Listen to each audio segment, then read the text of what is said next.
Mbledhjes së kryesisë së kuvendit, kryeparlamentari Dimal Basha deklaroi se kishte planifikuar thirrjen e një seance të jashtëzakonshme për nesër, por nuk arriti të gjejë mirëkuptim nga partitë politike. Basha tha se qëllimi i mbledhjes ishte diskutimi i çështjeve kryesore. Unë kam prit deri të dielën, mos po votohet qeveria, e pastaj kishim proceduar me një rrethon komplet normale. Po në rrethonat e jashtëzakonshme, unë mendoj si kryetari i kuvendit duhet më marr përgjegjësinë për me për forma tjera që me procedu përpara.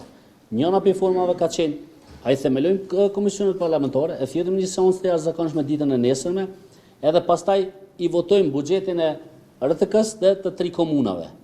Këto nuk e ndalën ligji. Nga ana tjetër, nënkryetaria e kuvendit nga lëvizja vetëvendosje Albulena Haxhiu tha se vetëvendosje nuk mbështet idenë e një qeverie teknike dhe se sipas saj, vendi duhet të shkojë në zgjedhje vetëm nëse nuk sigurohet shumicë për qeverinë Kurti 3.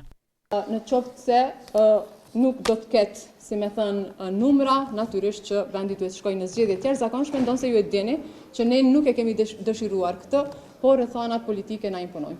Ndërkaq nënkryetaria e kuvendit nga PDK Vlora Qitaku tha se situata aktuale është jo kushtetuese dhe se vendi duhet të shkojë në zgjedhje të reja. Nuk ka shumicë të re parlamentare, nuk kemi nevojë për taktizime. Vendi ka nevojë për institucione dhe është e qartë që ky kuvend nuk po arrin të formojë një shumicë të re. Mbledhja e sotme e kryesisë përfundoi pa ndonjë vendim konkret, ndërsa palët mbeten në qëndrime të ndara për mënyrën se si duhet të zgjidhet bllokada institucionale.